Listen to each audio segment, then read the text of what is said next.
Yesterday was a week since we started this adventure. Tonight I have a different set. I finally started to get it together. I have a rug, esto cojín. It's beautiful to see how much you guys are enjoying this interviews. I really hope you guys are feeling the joy, the good vibes that we're trying to spread. Tonight, Mauricio Martinez.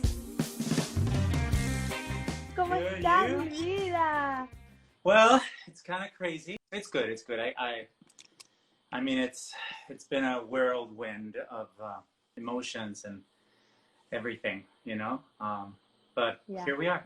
I've been same. doing a lot of interviews, especially for Mexico and Latin America, because just to help raise awareness about how serious this is, and how important it is for people to stay home, because some Mexicans don't take it seriously, and it's frustrating, and I'm just trying to do my part and help, and yeah, trying to stay positive.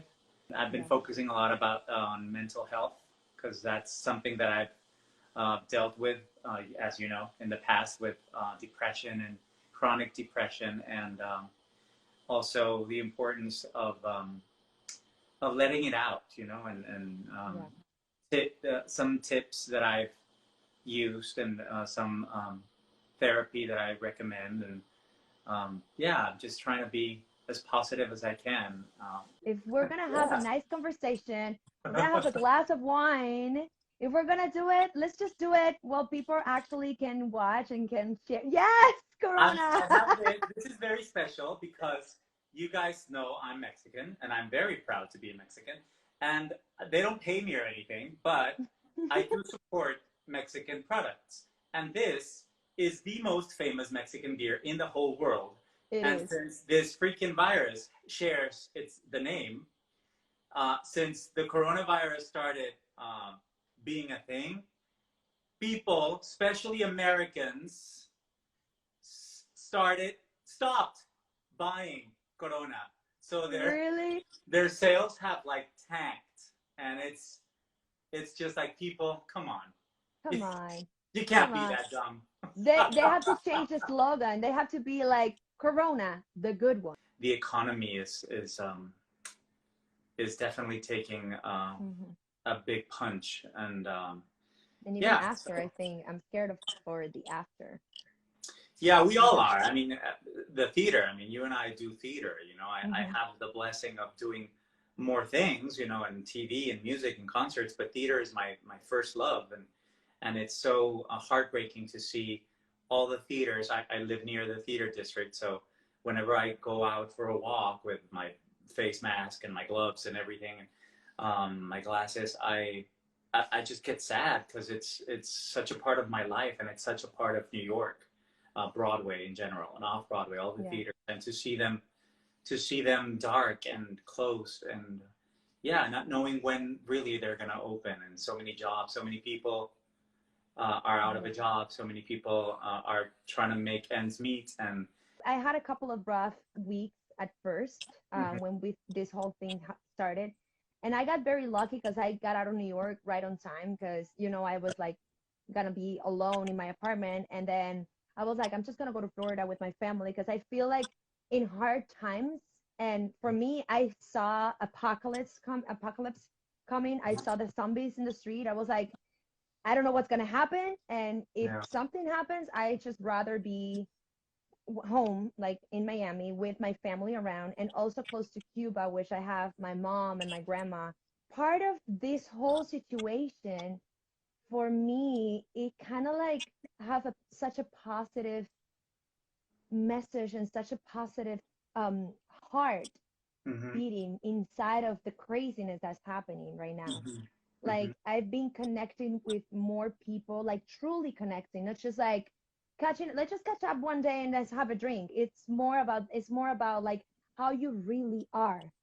What's right, going on with you? How's your heart? Like I've been reaching out to my friends every single day, mostly right, like I select like one day I'm like touching these people, then one day I'm texting this, like I select my groups of people, my family to see how they're doing, And I don't know, the way that people are reacting to things, for some reason, I've seen a change.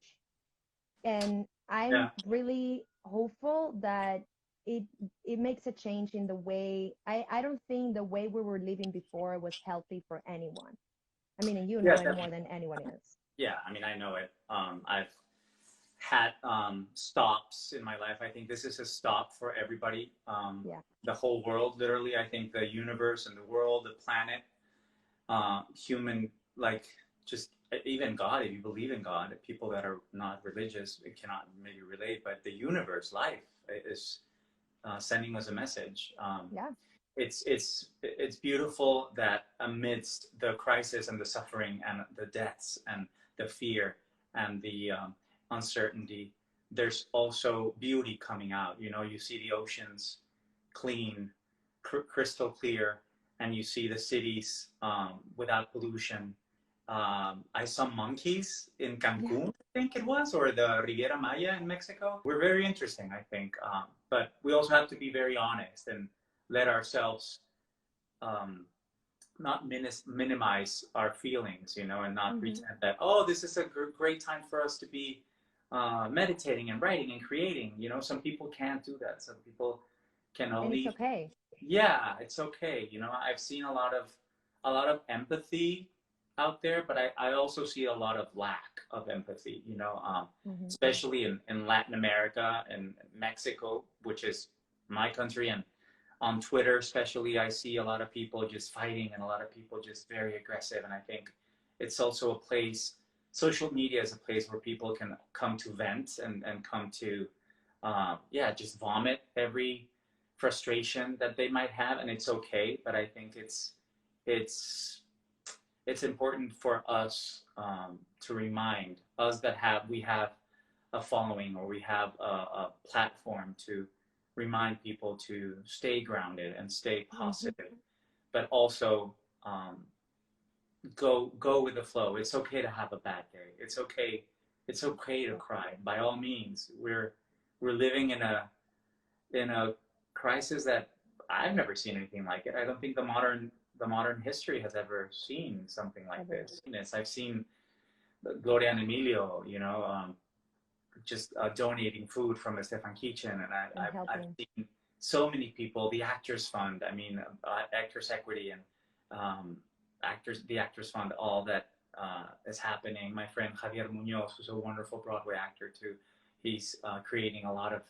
He's an activist, so he's creating beautiful work and beautiful charities and people sharing their music, artists worldwide recording songs from their living room, um, movie stars uh, teaching people how to meditate or how to breathe, Hmm. actors reading poems, singers giving voice lessons, singing songs together. Andrew Lloyd Webber, who I just worked with and who I adore, opening the doors to his living room and just in the grand piano playing songs and making contests to see um, people all over the world sending him his music. And so I've seen a lot of creativity too. I've seen, like you say, it's a time for people to be connected. Those of us who are fortunate enough to be home, because it Hmm. is a luxury, the ones that actually have a Have a home home.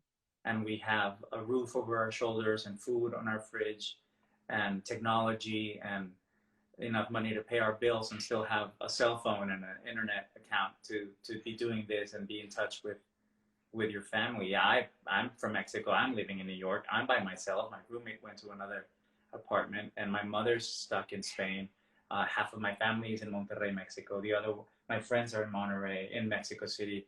I have like it's they can get lonely, you know. So it's Yeah. very important to reach out, and so I congratulate you from the bottom of my heart for creating this because I think this is a space of love and a space of light and a space of positivity that is very needed, very much needed during these times. Thank you, Mom. Thank you. So important to meditate. It's and a Yeah. lot of people are not used to it, especially I don't want to generalize, but I think Latinos we're not used to we're not as connected to those sort of things uh, No. as other cultures are meditating. You know, Yeah. we're more of a like praying kind of species, but Yeah. I think it's so important to meditate, to just listen to your body and It's kind of like a praying in a way. It's just like yeah, you don't ask for anything. You just right, like you're present. You like for me it helps a lot just trying to disconnect my brain from reality. right, And I just see like I found my own way of meditating when I see like and I put like my left palm up and the left palm down, and right, then right. I paint like a light circle right in front of me when I'm Mm, sitting, and I just like it's like a way of like coming out and then coming in. The energy just circles right. in front of me, That's good. and from there I just like go whatever my day just let me. Like it's not like I don't have like a script of like meditating is this and this and this. It's just like I found my own way of like disconnecting from the world, and it helps me out so much. So you guys, if you want to try it, it's amazing, like really helps me. So Nice. anyways, besides talking about coronavirus and everything, this Leave space it to is something. Mulet. So tell me, first of all, tell me whose Yeah. idea was the name of Live It to Mulet. Mine and Claudia Yanis. Yes. It was an idea. We were having a conversation somewhere in the middle. I don't know. Was it on tour, or was it It in the was on middle of tour, it tour? was on Was it tour. here? Yeah. And we were, because you've always wanted to do this. You were interviewing us and doing this documentary. The name just came out because me and Giannis used to make fun of you all the time because you have your ways and you're all like you're in Cuban schedule and La Guana. so we would always leave it to Mulet and how you would find a Cuban in every single city. We would stop. We would be in the middle of nowhere, and you would find the Cuban. If there's one Cuban in a town, you spotted the Cuban, and you were like, "Pero cómo está?" La, la, Ay, Dios la. mío. De Matanza. I forgot to tell about that story with the other day when I had Natalie in the show.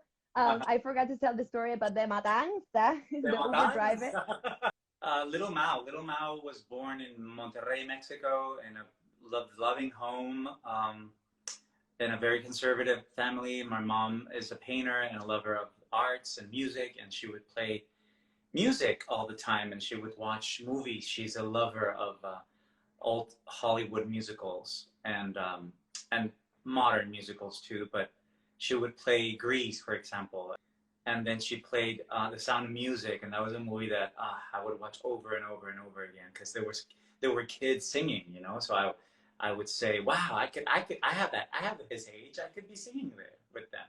So I used to sing to this day. Do a deer, a female deer is how I find my pitch whenever I'm singing a cappella or I'm trying to find, I don't have a piano or a guitar or some instrument that I could actually play the exact note, I go to that song. So it educated me too, and it just Wow. inspired me. And ever since I can remember, I wanted to be a performer. Yes, my mom played all those movies, and in Mexico there was a boy group, not a boy and girl group called La Onda Vaselina, which means Grease wave or Grease, I don't know, and it's based on Grease. And then I discovered Michael Jackson and Paula Abdul and Janet Jackson and Madonna, and I just fell in love with those sort of artists that were so theatrical, and they always used to do music videos that were just like movies, and they were full out, and they would have dancers and choreography and stories, and they would act.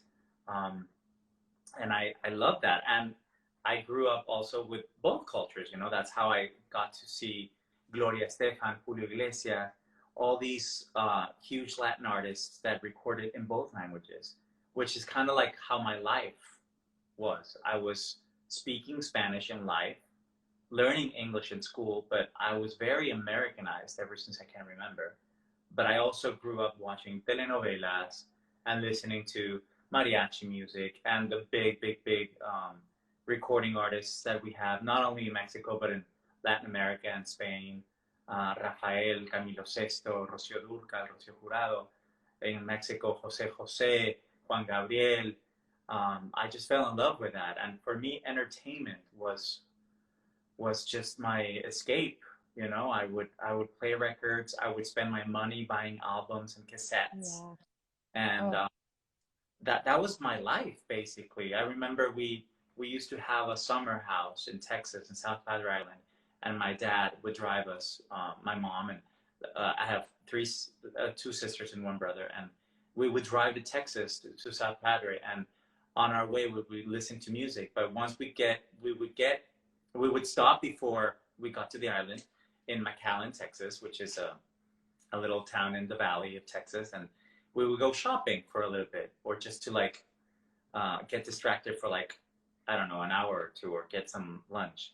And the four of us would go immediately to our favorite stores. My brother will always go to like the cars and or like sports, you know, all that, or clothes. My sister Diana, number two, who now lives in Spain, and she's wonderful. I love her, and she's a grandmother. She was always into literature, so she would go to the bookstores and just spend hours.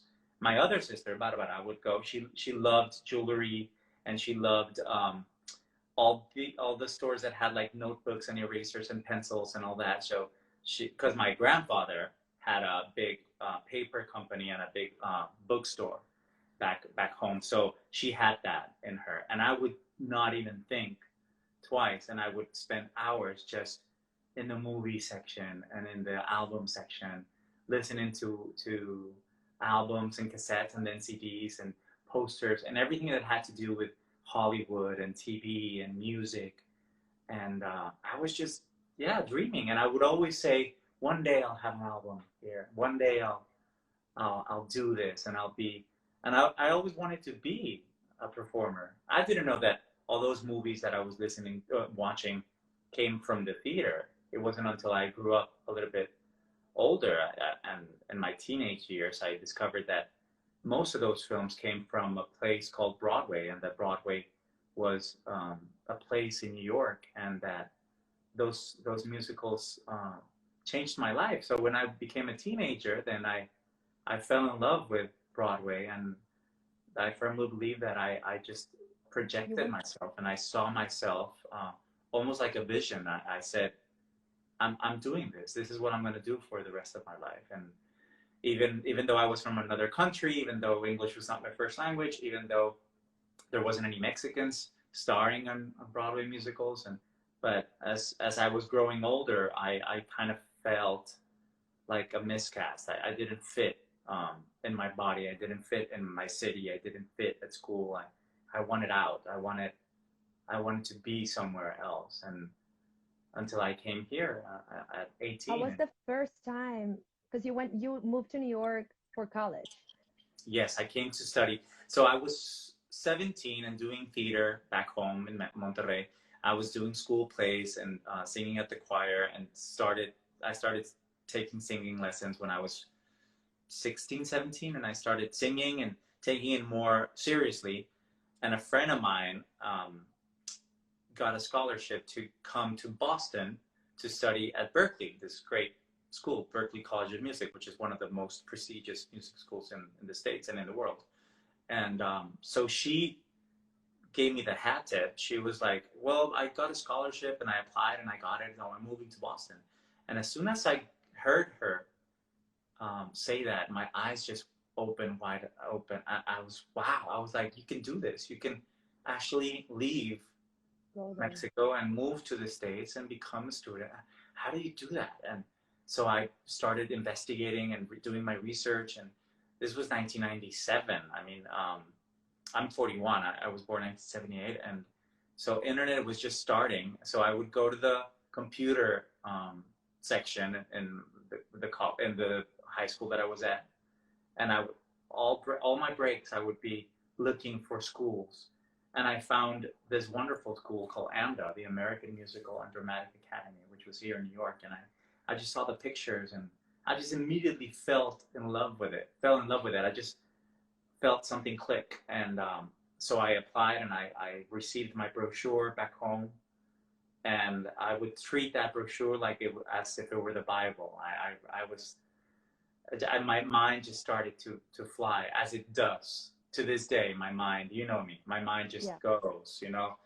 I've always been like that with everything, with love, with relationships, with my career, with my life. I romanticize everything. So I saw myself there and here, and I didn't get to see New York until I was 18 and I came to audition. How was the first time you walked in the streets of New York and you Ah, were looking around being like, I'm gonna leave here and I'm gonna study and I'm gonna make a career here? well, it was very special. I remember my brother, my older brother, came with me to my audition, and he almost he forgot his passport. So I had to get on the first flight and then wait for him in the airport. So I was all nervous, and it was the summer of '97, and of course I was taking care of my voice, and I was nervous that I wanted to sleep, and so it was a tragic flight because I was battling with the air conditioner and wearing a scarf, and you know me, big dramatic and always exaggerated as far as taking care of my instrument. But ever since then. But then my brother finally got like at 2 a.m. and I was at JFK waiting for him. I didn't know the city. We got into a cab. I was falling asleep because I was just tired. And as soon as he woke me up, we were on 54th Street and Broadway, and this hotel called Ameritania Hotel, which is the one that we were staying at, and which is interesting because it's literally a block away from where I live now. From where you live? And it's a very iconic street for me because I performed at 54 Below a lot, and it's just a very meaningful street for me. Um, so I remember I got out of the cab, and it was almost 3 a.m.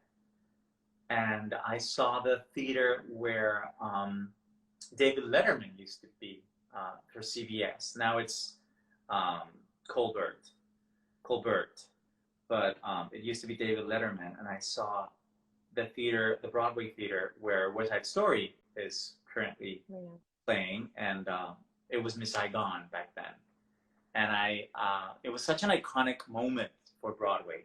Late '90s, where was an era where Cats, the original Cats, was still playing, running. Yeah. Les Mis, the original, was still running. Phantom, which is still running. Um, Miss Saigon, Jekyll and Hyde. It was The Lion King had just opened. So it was like a very Such a good era. grand era of musicals and plays, and so I will never forget that. And I was just overwhelmed, but I felt at home. And so the next day I woke up. My audition was like at 9 a.m.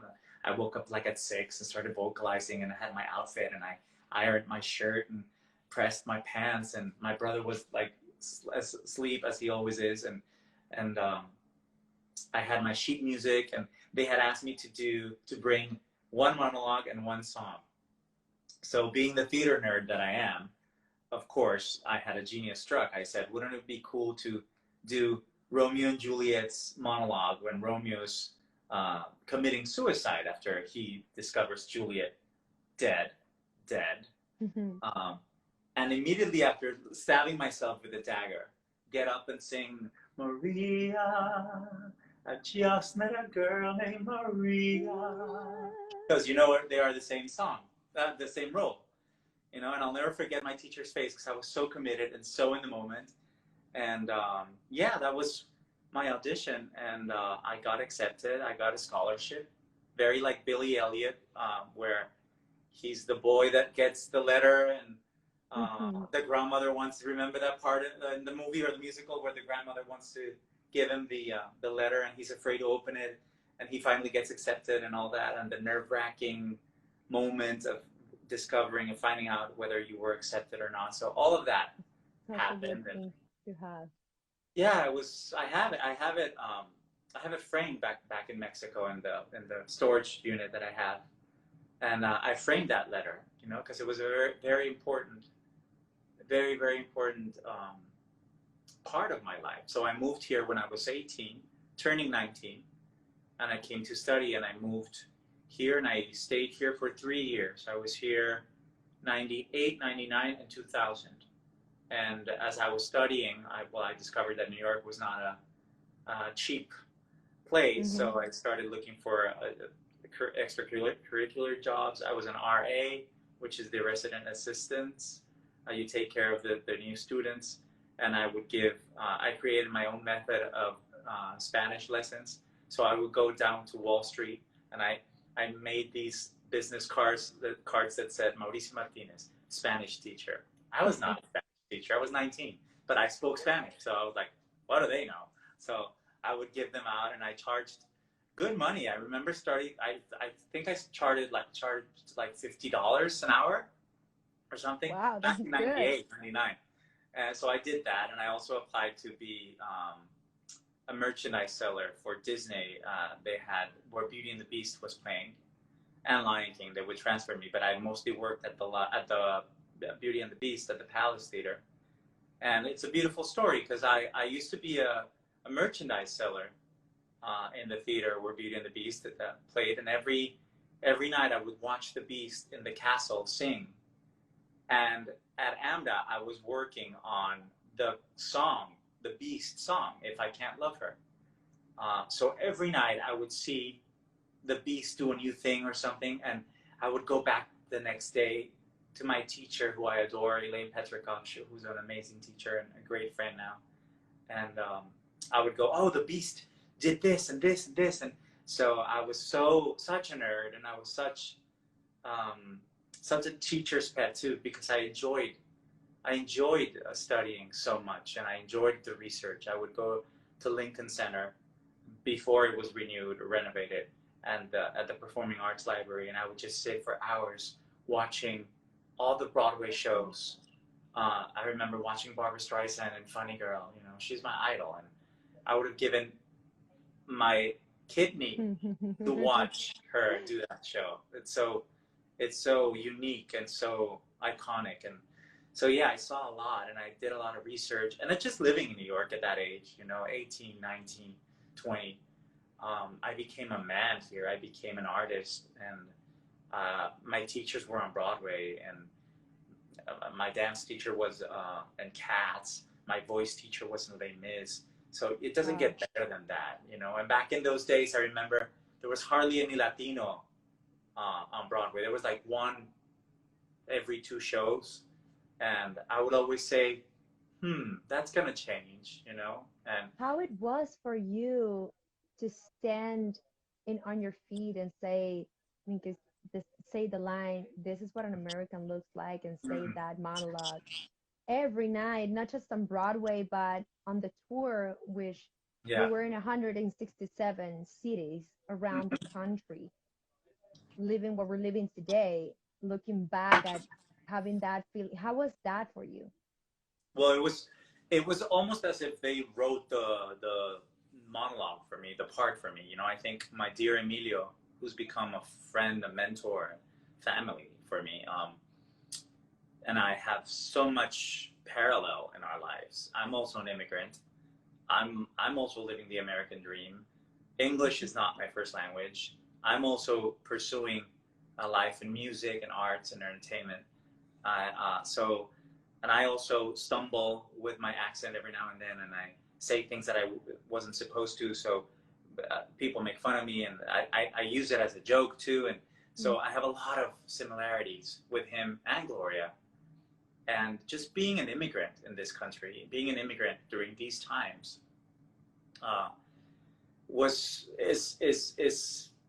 we got to work twice as hard as anybody else, because this is not our culture, this is not our country, this is not our language, and we literally, especially, I mean, Mexicans, Cubans didn't get that.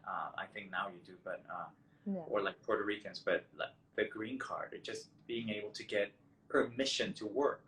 One thing is coming to audition for a school and get a visa, and then you have to get out because your visa. I mean, we do have, and it was different, but it was hard too, but it was just like different than like for everybody else. Yeah. So, and especially being Mexican right now, it's because the current president of the United States just has a fixation, I think, with I mean, he built his whole campaign on telling the world that Mexicans are rapists and Mexicans are prostitutes and that we send the worst. And in the meantime, Alfonso Cuarón and Alejandro González Iñárritu and Guillermo del Toro are winning every Oscar every year for Best Picture and Best Film. And Salma Hayek is producing #1 TV shows and starring in films. And Bianca Marroquín and myself and Jaime Camil are starring on Broadway. And so many musicians and artists, Thalía, Alejandro Fernández, Vicente Fernández. I mean, we're here honoring our culture, but also being grateful to this nation. So on your feet, having to deliver those lines night after night, singing in Spanish and English, such iconic music and portraying a couple that is so important to not only the music world, but Hispanics, Latinos. It was magical, and I got to travel. I got to open my role, premiere it on Broadway, which was my dream come true. I made my Broadway debut with that show, and I was welcomed to a company where I really made friends. I think the Broadway company was very special. I was there for only 6 weeks, but it meant a lot. I found a lot of connections there to this day. And then, of course, the blessing of the tour, where I found you and so many other wonderful friends, and getting to travel the whole country, getting to know the country and be on stage at the Kennedy Center, playing with Emilio there, and Sonia Sotomayor there, the Supreme Court Justice, and meeting so many important people when we performed at the Kennedy Honors for Gloria. I mean, Meryl Streep and Julie Andrews were in the audience, Lionel Richie. When we were in Hollywood, at the Pantages, and just all the things at Miami, which was just a blessing. But every time I said the words, I mean, Alex won the Oscar for Birdman, a film of a Mexican. So it doesn't get any better than that. That's the level we're talking about when we talk about the script of On Your Feet. Gloria and Emilio assembled a great team of creatives, and Alex is wonderful. He just knew how to write Emilio's speech, which is, I think, the most important part of the whole show. I think the message of the show was that phrase, this is what an American looks like. I've had that conversation 100 times in my life, with managers, with producers.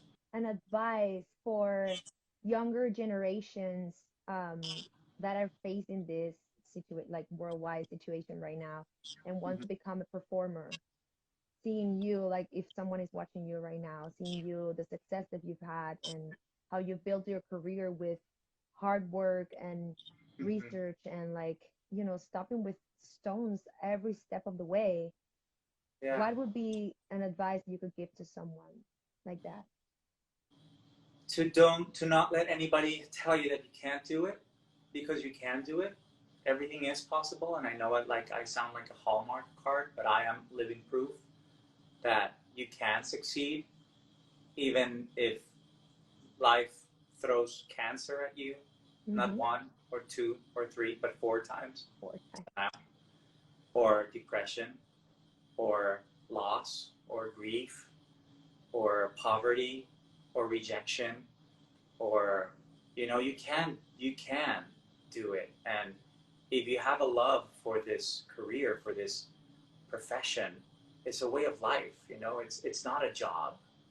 It's a way of life. An artist changes lives. He or she inspires. And we are resilient by just being an artist. I think art and resilience are one, because art is always trying to survive, and art is the eternal dying form. It's always trying to be murdered by politicians, by government, by religion, by society. But it's so important to realize. I would tell that kid who would ask me, I want to be a performer now. And I would tell him, remember when the coronavirus was happening and you were stuck at home? What did you turn to for relief, for inspiration, for peace, for a disconnect, for a laughter, for joy, for you opened a book, you went to Netflix, you listened to an album, iTunes, you turned to art. You saw, I don't know, you followed on Instagram, you followed a celebrity, artists, actors, singers. You're watching J-Lo's videos. That's art. You're watching Tchaikovsky's It's like Nietzsche orchestra. would say, Yeah. without music, life would be a mistake. Oh, a horrible mistake. Now, can I hear you singing a little something? Yeah. What do you want me to sing? Whatever you feel right now, it doesn't matter. Okay, right now. There's a place for us somewhere, a place for us, peace and quiet and open air. Wait for us somewhere. There's a time for us. Someday there'll be a time for us. Time together with time to spare. Time to learn and time